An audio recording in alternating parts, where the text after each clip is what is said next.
Dieu. Est-ce qu'on peut se tenir debout et puis acclamer le Seigneur Jésus-Christ si c'est possible? Si tes mains t'appartiennent, si tes pieds t'appartiennent, on se tient debout et on acclame le Seigneur Jésus. Alléluia. Gloire à Dieu. Veuillez vous asseoir. Que le Seigneur bénisse.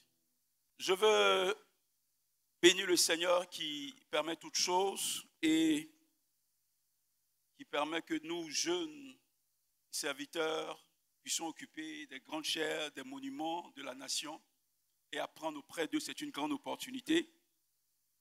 Et en même temps bénir la vie du pasteur Bangoré. Est-ce qu'ensemble on peut célébrer la vie du pasteur Bangoré?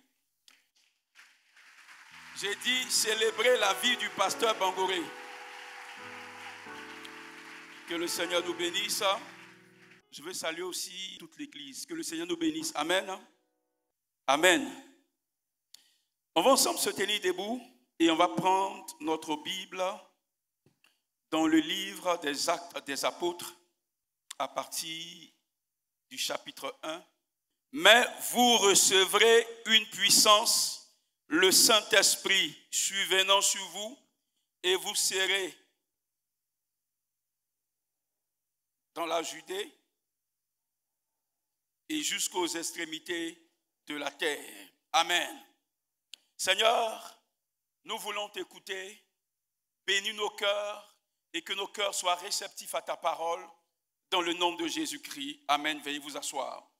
Mardi, j'avais parlé de 5 raisons pour être embrasé. 5. Aujourd'hui, je vais parler de 7 raisons. Il y a plusieurs raisons. Plusieurs raisons pour pouvoir étayer cela. Et je vais ajouter 2 autres raisons dessus. Pour pouvoir nous expliquer, pour pouvoir argumenter pourquoi nous avons effectivement besoin d'être embrasés. Je ne vais pas parler de comment être embrasé. Il y a d'autres personnes qui vont le faire sans doute. Quand on peut être embrasé, mais je vais parler du pourquoi aujourd'hui. Des arguments explicatifs, des mobiles, des prétextes, des raisons valables qui doivent nous pousser en tant que chrétiens à rechercher l'embrasement. Parce que je me base essentiellement sur le thème de l'année, embrasé par le Saint-Esprit pour les grandes œuvres. Et il ne faudrait pas que ce thème soit simplement un slogan. Il ne faudrait pas que ce thème passe et puis rien ne s'est passé dans notre vie. Aucun embrasement. Notre vie spirituelle n'a pas connu un changement. Nous sommes demeurés les mêmes personnes, sans feu, sans flamme, ni vie de prière. Les mêmes personnes qui pataugeons toujours dans le péché. Non.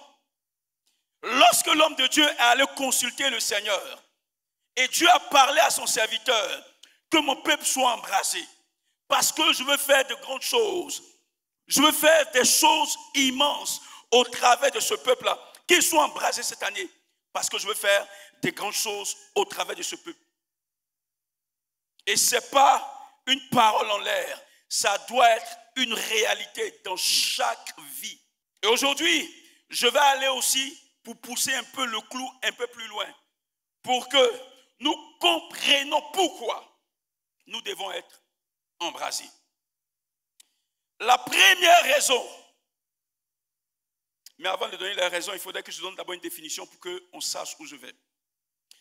Quand on parle d'embraser simplement, cela signifie bouillant pour la cause de Dieu, enflammé par le Saint-Esprit, rempli d'une passion ardente pour le service de Dieu. Le constat dans nos églises aujourd'hui, frères et sœurs, en tant que pentecôtistes, certes nous parlons en langue, mais nous ne sommes plus bouillants pour le Seigneur.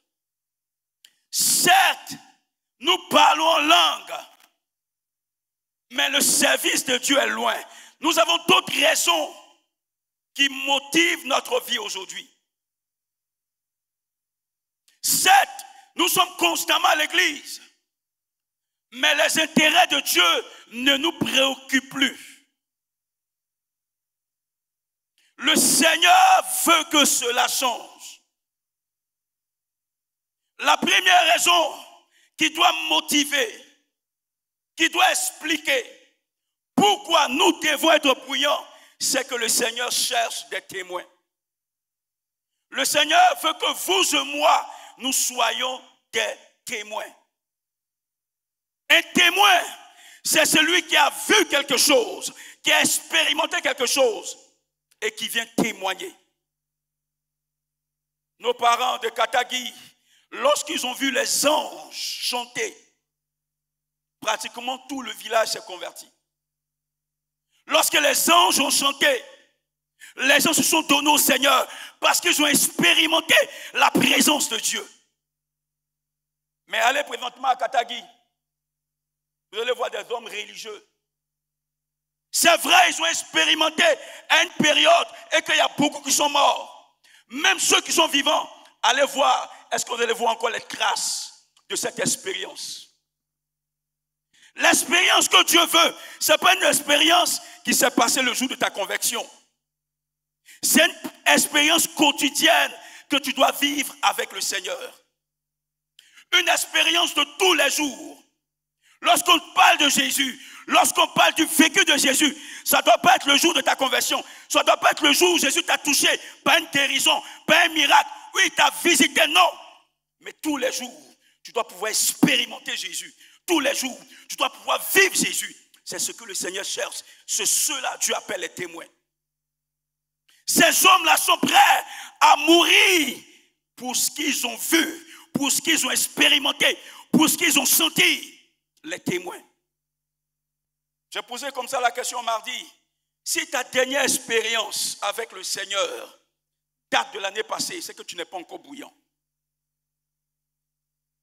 Si ta dernière expérience avec le Seigneur date de l'année passée, c'est que ta vie spirituelle n'est pas bouillante. Tu dois expérimenter Jésus tous les jours.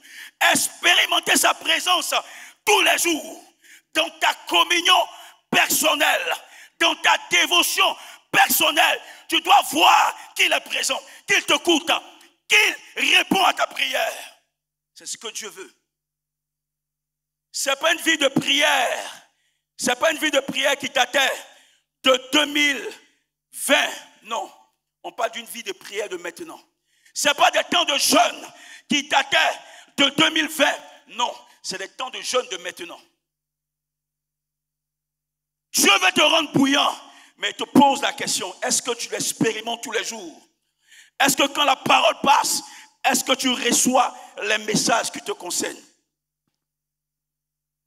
La deuxième raison, un homme embrasé doit vivre le surnaturel. Frères, nous avons tous besoin de vivre le surnaturel. Nous sommes dans un monde assez difficile, assez compliqué. Un monde où ceux qui adorent le diable vont en profondeur. Parlez comme les Ivoiriens. Ils vont en profondeur. Il faudra aussi que nous, qui adorons le Seigneur Jésus-Christ, allons en profondeur. Ne restons pas à la surface.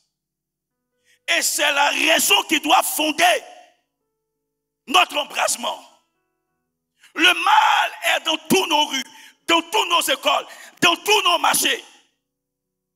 Nous avons besoin de miracles, de miracles tous les jours. Nous avons besoin de surnaturel dans nos foyers, dans nos familles tous les jours. Et si nous ne sommes pas embrasés, nous n'allons pas voir le surnaturel tous les jours dans notre vie. Les hommes des Actes des Apôtres ont expérimenté le surnaturel. Lorsqu'on voit Pierre, il a fait plus que son maître. Son maître n'a pas guéri les malades avec son ombre. Mais tellement ce monsieur était embrasé, et tellement il était sollicité par-ci et par-là, tellement il y avait des malades, Dieu a commencé à l'utiliser. a guéri les malades avec son ombre. S'il passe, si un malade est là, le malade est guéri. Le malade reçoit la guérison, reçoit la bénédiction. Parce que Pierre est passé et son ombre a touché quelqu'un. Pareil pour Pierre et pour Paul. Le Seigneur n'a pas guéri les gens avec les mouchoirs. La Bible dit, le Seigneur utilisait Paul de façon extraordinaire. Extraordinaire. De sorte que si un mouchoir a touché le corps de Paul et qu'on envoie le mouchoir, on pose le mouchoir sur un malade, le malade est guéri. Mais bien plus, si le mouchoir touche un possédé, la Bible dit, le démon s'en va. Regardez à quel niveau ces hommes étaient. À quel niveau le Seigneur utilisait ces personnes. Si un fou qui est là, il a possédé, Paul n'a pas besoin de venir. Posez les mouchoirs simplement, le fou est guéri. Parce que ces hommes étaient embrasés. Regardez Philippe. Le Seigneur n'a pas marché dans les airs. C'est vrai que le Seigneur a marché sur les eaux. Mais Philippe, lui, il a marché dans les airs. Arrivé à ce moment, il disparaît par le Saint-Esprit. Parce que Dieu avait embrasé ces hommes-là. Et ces temps sont toujours possibles. Si l'homme de Dieu est rentré en prière et il a trouvé la raison que mon peuple doit vivre le surnaturel, il ne faut pas refuser cette plateforme que Dieu t'ouvre. Il ne faut pas refuser cette occasion que Dieu t'ouvre. C'est encore possible. C'est encore possible de manifester le surnaturel. Amen.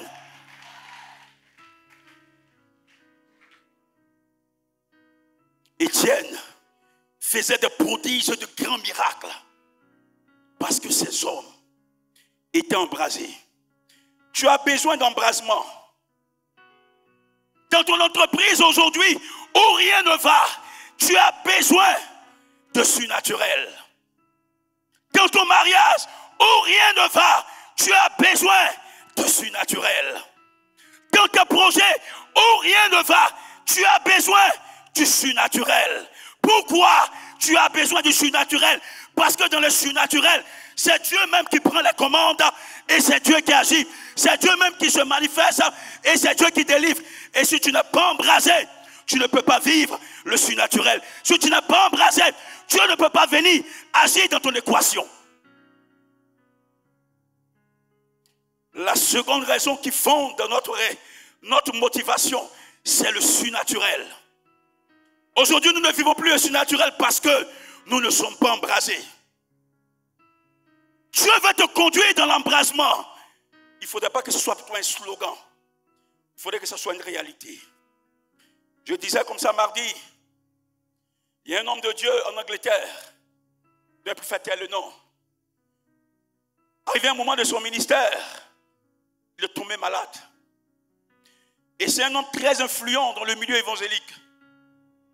Dans lequel on avait la plus grande église, communauté en Angleterre. Une église de plus de 8000 personnes. Et quand il est tombé malade, il est arrivé à l'hôpital. Et c'est un hôpital de renom. D'après lui, les princes saoudiens viennent dans cet hôpital pour se faire soigner. Et ils ont fait les examens.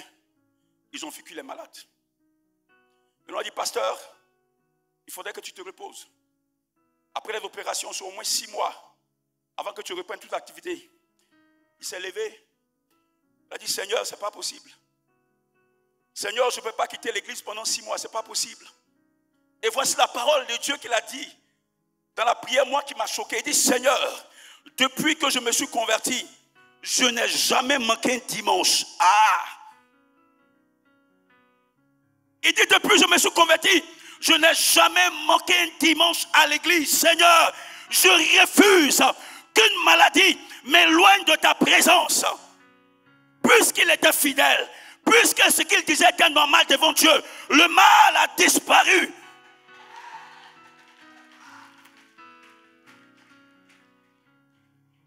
Il s'est appuyé sur des faits pour parler au Seigneur. Je refuse de quitter ma communauté pendant 6 mois. Je refuse d'être malade.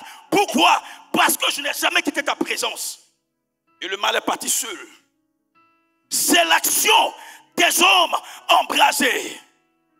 Ils sont bouillants pour Dieu, prêts à mourir pour le témoignage qu'ils ont reçu. La troisième raison, frère, les hommes embrasés savent relever les défis. Nous sommes dans un monde où les défis sont nombreux. Les défis liés aux hommes qui nous posent des défis. Des défis liés à la société. Et les défis que nous-mêmes, nous nous posons. Lorsqu'on lit Actes 4 à partir du verset 31, on dit quand il eut prié, le lieu où était assemblé trembla et ils furent tous remplis du Saint-Esprit et ils annonçaient la parole de Dieu avec hardiesse. Le contexte c'est que ces hommes étaient déjà des chrétiens. Ces hommes étaient déjà des serviteurs de Dieu, des apôtres, des ministres du Seigneur. Ces hommes exerçaient déjà l'onction. Ils exerçaient la puissance de Dieu. Mais à un niveau de l'exercice du ministère, il y a un problème qui s'est opposé. Les chefs religieux ont dit à partir d'aujourd'hui, on ne veut plus entendre parler de Jésus. Celui qui parle de Jésus, on le met en prison. Celui qui parle de Jésus, on le frappe. Et ces hommes ont dit, c'est pas possible. C'est pour ça que nous vivons. C'est pour parler de Jésus, nous vivons. C'est pour annoncer le royaume des cieux, nous sommes appelés. Seigneur, au cours de la prière, ils ont dit, Seigneur, fais quelque chose. Et la Bible dit qu'ils ont fini de prier. Le lieu a tremblé. Dieu venait de les exaucer. Et à partir de là, ils ont eu la foi nécessaire pour affronter le défi.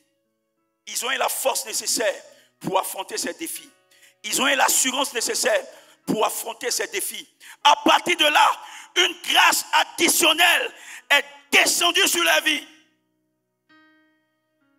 Ils sont allés plus haut pour l'œuvre de Dieu. Quel est le défi qui te retient? Quel est le défi qui te maintient dans une position où toi-même tu es découragé? Je causais avec une soeur en semaine. Tellement c'est compliqué, elle dit non, elle veut quitter l'église. Elle dit non, ce n'est pas la raison. Ce n'est pas une question d'église, c'est une question de compréhension. Qu'est-ce qui te retient, qui t'a rendu tiède? Qu'est-ce qui fait que tu ne peux plus avancer? Quel est le défi qui t'a bloqué? Le peuple d'Israël était confronté à Goliath pendant 40 jours et 40 nuits. Le défi de Goliath les avait bloqués. Il a fallu David pour relever le défi. Quel est le défi qui est devant toi? Peut-être quelqu'un a juré que tant qu'elle vit, tu ne seras rien.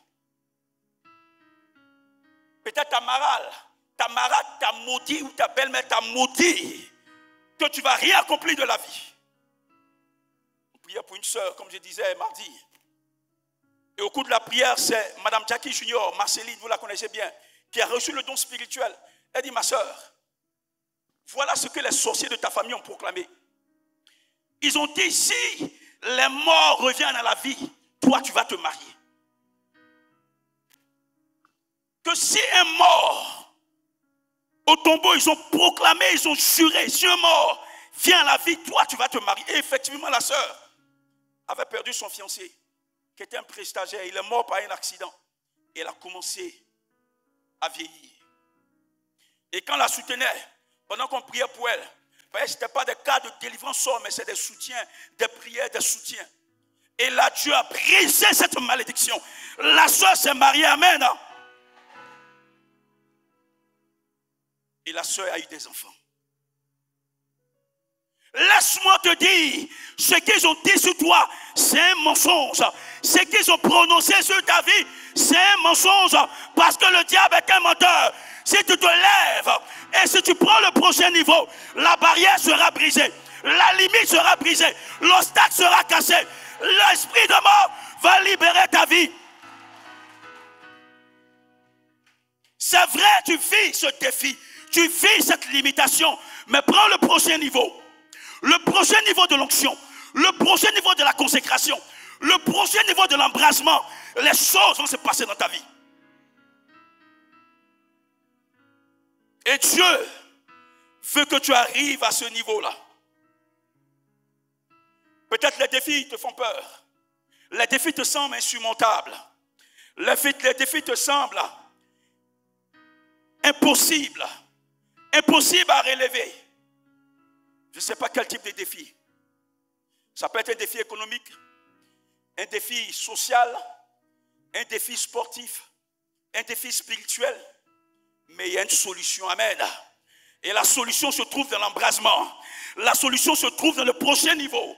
La solution se trouve dans la consécration. Alléluia. Frères et sœurs, je veux juste t'annoncer quelque chose. C'est que ce que les gens disent sur ta vie, ce que les gens ont prononcé à ton insu avant ta naissance, ce que les gens ont déclaré, tu vois les effets sans voir ces personnes. Le Seigneur attend que tu te lèves pour que ces effets s'arrêtent, pour que les actions s'arrêtent, pour que les mensonges s'arrêtent. Amen.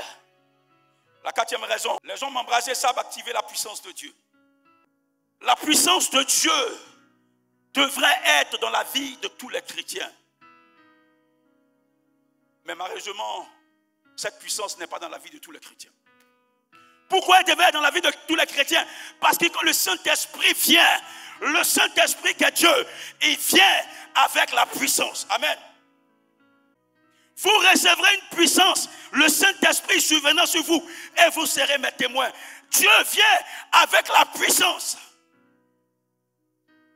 Mais elle vient de façon encore inactive. L'un des moyens pour activer la puissance du Saint-Esprit, c'est la prière. Aujourd'hui, nous sommes tellement occupés par nos activités, nous avons très peu de temps à prier. C'est légitime de chercher l'argent. C'est légitime de passer du temps dans les activités. Mais arrange-toi qu'elle ne vole pas ton temps de prière. Parce qu'il ne faut pas te leurrer. Si tu ne pries pas, tu ne serais pas puissant. Si tu n'arrives même pas à faire 1 heure, la base, le minimum dans la prière, ta vie ne sera pas puissante. Or, la prière est ce canal qui nous ouvre les vannes de la gloire, les vannes de l'autorité, les vannes de la puissance de Dieu.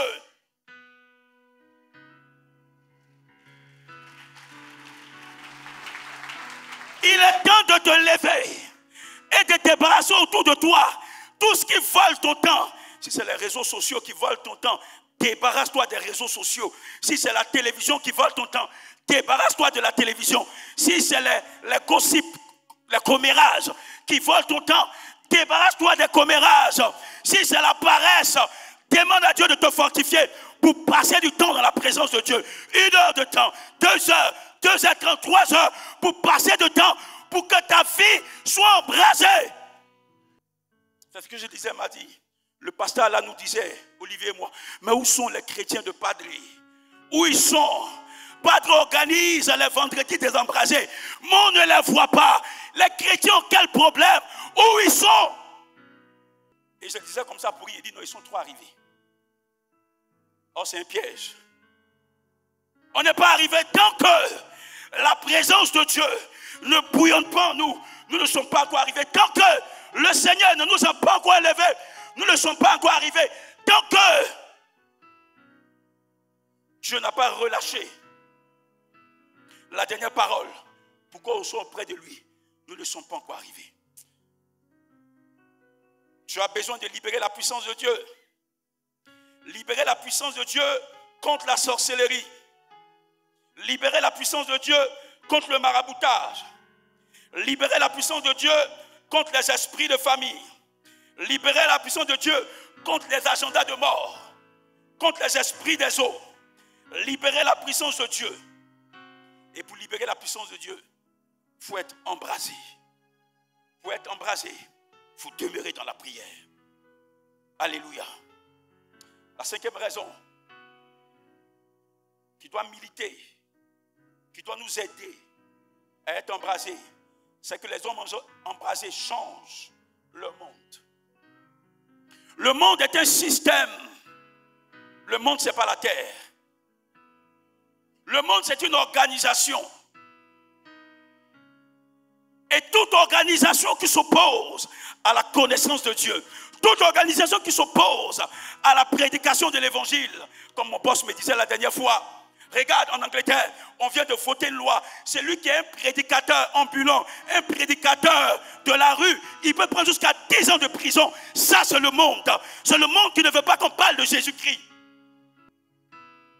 Regardez des hommes qui sont devenus rétrogrades de la sorte qu'ils refusent qu'on parle de Jésus dans la rue. L'Angleterre, Église, ton défi est grand. Surtout Église africaine, ton défi est grand. Tu as besoin d'être embrasé parce que Dieu veut t'envoyer en mission. Tu as besoin d'être embrasé parce que Dieu veut t'utiliser pour proclamer, pour annoncer et pour délivrer des nations. Tu as encore en Afrique le temps de pouvoir passer du temps et de prier le Seigneur. Frère, je ne sais pas dans quel monde tu es. Dans un monde de sorcellerie, un monde de misère, un monde de médiocrité, un monde de mendicité. Notre Afrique est un monde de médiocrité. Notre Afrique est un monde de mendicité. Notre Afrique est un monde de pauvreté. Notre Afrique est un monde d'adoration des esprits invisibles. Et c'est tout cela, en tant que chrétiens, nous devons être embrassés pour changer notre monde. Les chrétiens d'alors, lorsqu'on lit Actes 17 à partir du verset 16, ces gens ont bouleversé le monde. Le monde a été bouleversé. Le monde, c'était le judaïsme. Le monde, c'était la puissance romaine. Mais arrivé à un certain moment, le judaïsme a été supplanté par le christianisme. Arrivé à un certain moment, la puissance romaine a été brisée parce que des hommes ont parlé de Jésus. Parce que des hommes ont été embrasés. Parce que des hommes étaient prêts à mourir, à donner la poitrine pour la foi. Ton monde aujourd'hui, c'est le monde de la sorcellerie. Le monde où tu as été limité et tu ne peux pas éclore. Avec toutes tes ressources que tu as, avec tout ton potentiel que tu as, tu vois dans tes rêves que tu es bloqué. Des hommes t'ont attaché et ils disent, tu as quelque chose là appartenant. Tu dois être embrasé pour briser ce monde, pour casser ce monde de son influence sur ta vie. Lorsque je commençais la délivrance au Grand Temple, il y avait un ancien qui a commencé à nous former, il nous a rendu son témoignage. L'ancien dit, présentement, il est dans l'église de Marais, Emmanuel.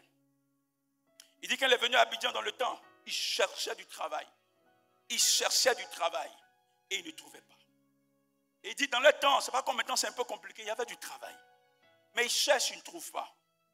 Et il a pris 3 jours de jeûne dans la prière. Et à l'issue, Dieu ouvre ses yeux. Et il voit dans le monde spirituel, il se voit en train de labourer, en train de faire des buts. Il dit, Seigneur, mais c'est quoi ça? Et le Seigneur lui dit, mais au temps de l'esclavage, tes grands-parents, tes ancêtres, ils ont tissé des alliances avec les esprits. Et ils ont dit, nos enfants ne doivent pas réussir sur les blancs. Aujourd'hui, il n'y a plus d'esclavage. Aujourd'hui, il n'y a plus de colonisation. Mais les paroles, les alliances tissées par les parents ont encore des effets sur les enfants. Il a dit, Seigneur, non, je refuse ça. Il a brisé cette alliance. Et lorsqu'il est sorti du jeûne, il a eu 3 propositions d'emploi. Il a choisi une proposition. Et lorsqu'il nous rendait ce témoignage, il dit, depuis le travail que j'ai choisi là, c'est le même travail que je fais aujourd'hui. Dieu m'a délivré. Si tu ne te lèves pas contre ton monde, le monde où tes grands-parents ont vendu ton héritage, tu vas demeurer dans cet héritage qui a été vendu. Et l'Afrique doit se lever contre ce monde invisible qui neutralise son potentiel. L'Afrique doit se lever, surtout les chrétiens doivent se lever contre ce monde de vaudou qui neutralise le potentiel. Le monde de la sorcellerie qui neutralise son potentiel.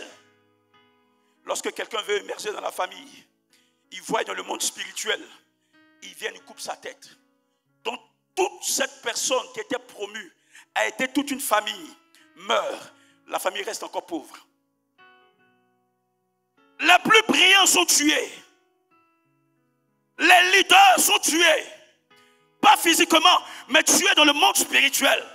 L'Église doit proposer une solution. Et l'une des solutions de l'Église, c'est d'être embrasé. Embrasé pour apporter une réponse à la sorcellerie. Embrasé pour apporter une réponse au monde spirituel. Frères et sœurs, tu dois te lever pour combattre ce monde. Et les hommes embrasés ont la force spirituelle pour supplanter le monde. Rapidement, deux autres raisons que j'ai ajoutées. C'est les hommes embrasés sont pleins d'assurance. Je pose une question simple. Est-ce que tu es un homme qui a de l'assurance? Les chrétiens aujourd'hui ont peur de partir au village. Lorsqu'ils viennent, pasteur, frère, prie pour moi, je m'en vais au village. Les chrétiens ont peur. Lorsqu'ils ont voisin, un marabout féticheur, il a peur. Mais qu'est-ce qui fait cela? C'est parce que nous ne sommes pas embrasés. L'homme spirituel mauvais qui est là doit savoir que tu es un homme spirituel, tu es une entité dangereuse à sa personne. Lorsqu'on lit Actes 4 à partir du verset 13, on dit lorsqu'il vit l'assurance de Pierre et de Jean, il fut étonné, sachant qu'ils étaient des hommes sans instruction et qu'il a reconnu qu'ils étaient avec Jésus. Ces disciples sont nommés comme des gens sans instruction, des gens qui n'avaient pas une grande connaissance. Dans ce monde, regardez, les gens qui ont l'assurance, ce sont les sachants. Prenez un professeur d'université ou même prenez un expert dans un domaine. Lorsqu'il va s'exprimer, il va s'exprimer avec l'assurance nécessaire parce qu'il maîtrise, parce que c'est un expert dans son domaine. Il sait que les dernières découvertes, il a toutes les informations. Il en alerte sur tout. Il forme même dans son domaine. Il a l'assurance. Mais ces disciples-là étaient des hommes qui n'avaient pas grande connaissance. Ce n'étaient pas des rabbins, mais ils avaient l'assurance. Et dans ce monde, les gens aussi qui ont de l'assurance, c'est l'argent, parce que l'argent donne de l'assurance. Tu parles parce que tu comptes sur ton argent. Et dans ce monde, les gens qui ont de l'assurance sont les gens qui ont une autorité sociale ou politique. Mais ces hommes-là, ces disciples n'avaient pas tout ça. Mais d'où vient l'assurance des disciples? D'où vient l'assurance de ces hommes quand les chefs religieux les regardent et ils voient qu'ils parlent sans balbutier? Ils parlent parce qu'ils ont quelque chose sur lequel ils sont arrêtés. Encore, ils vont dire, mais tu comptes sur quoi même? Ils savent sur quoi ils comptent. On dit, ils étaient avec Jésus. Quand tu es avec Jésus, tu ne peux plus balbutier. Tu ne peux plus avoir peur. Tu parles avec assurance. Et ces hommes avaient l'assurance de pouvoir se lever.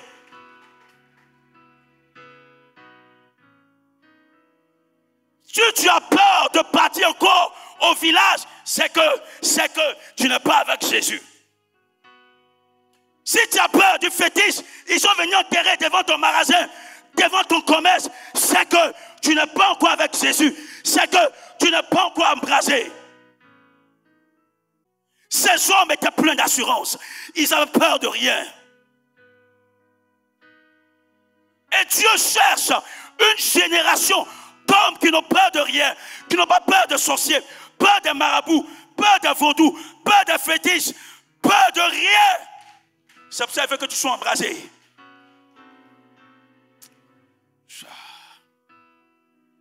Septième raison. Des hommes embrasés sont des hommes de façon claire entendent le besoin du monde. De façon claire entendent le besoin des perdus. Ça c'est Paul. Lorsqu'on lit Actes 16 à partir du verset 6 à 10, on ne va pas tout lire, vous pouvez les lire après. On dit Paul, une vision. Et dans cette vision, il a vu un Macédonien. Il a dit, Paul, passe ici et secoue-nous. Paul voulait aller prêcher l'évangile. Il est parti en Asie. On dit, le Saint-Esprit a dit non, ne prêche pas ici. Et il est parti à Bithynie. Le Saint-Esprit a dit non, il ne passe pas ici. Et pendant la nuit, il voit une vision. Et dans la vision, le Seigneur lui montre un homme qui crie, Paul, viens en Macédoine et viens et secoue-nous. Si tu n'es pas embrasé, tu ne peux pas entendre le cri de détresse. Tu es perdu. Si tu n'es pas embrasé, tu ne peux pas entendre le cri de détresse des hommes qui vont en enfer. On va te tirer, viens évangéliser, viens faire l'œuvre de Dieu. Ça ne va pas arriver quelque part parce qu'il n'y a pas d'embrasement en toi. Tes oreilles ne sont pas sensibles à la voix du ciel. Si tu n'es pas embrasé, tu ne pourras pas servir le Seigneur de façon convenable. Et lorsque Paul s'est levé, il est arrivé en Macédoine. Là où l'esprit de Python agissait partout, l'esprit de Python dominait dans cette ville. Paul a chassé l'esprit de Python. Les hommes ont des cris, les hommes ont des besoins. Mais si tu n'es pas embrasé, tu ne peux pas voir le besoin des hommes. Si tu n'es pas embrasé, tu vas voir quelqu'un qui est en train de mourir. Et tu vas passer à côté de lui. Parce que tu n'as pas les ressources pour l'aider. Tu n'as pas les moyens pour l'aider. Paul a reçu cet appel parce qu'il avait les ressources. Il était embrasé. Il était prêt pour cette œuvre.